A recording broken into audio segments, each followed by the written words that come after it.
Did you know if you do this for 1 to 3 minutes a day, you are going to help prevent Alzheimer's and dementia? And here's how.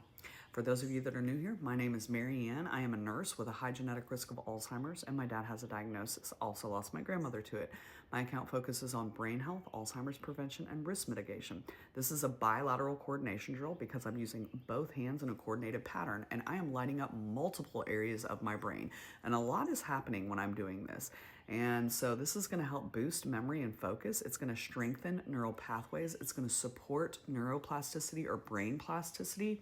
It's also going to improve coordination and reaction time and build cognitive reserve. And your cognitive reserve is very important when it comes to things like Alzheimer's, dementia, or any attack on the brain. It is the reserve that is in your brain that essentially prepares it for battle.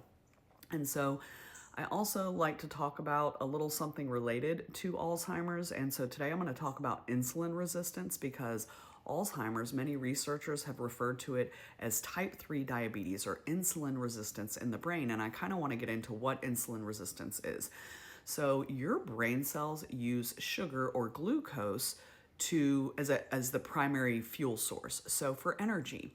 Insulin is the hormone that is released by the pancreas to help. Think of insulin like the key to get into the cell, okay? And the cell being the lock. So what happens is your pancreas will release insulin, the hormone insulin, to help that sugar get from the bloodstream into the cell. So that way the cell can use it as a primary fuel source.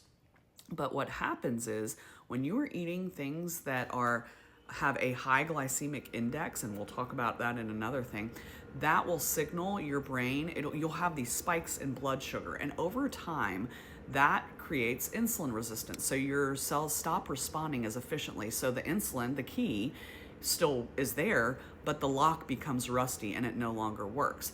And so before you have diabetes, one of the precursors is a rising fasting insulin. I just had this done and it showed mine is rising. That is a precursor, like I said. And so that's why I started taking berberine, because that's like a nature's diabetic medicine. Let's just say it supports that. So when it comes to brain health, making sure you're eating low glycemic index food so you have a slow and steady rise in your blood sugar, okay? And also try to avoid any added sugars, table sugar, anything like that. So insulin resistance or type 3 diabetes, major precursor and risk factor for Alzheimer's dementia. Okay, I hope you learned something new.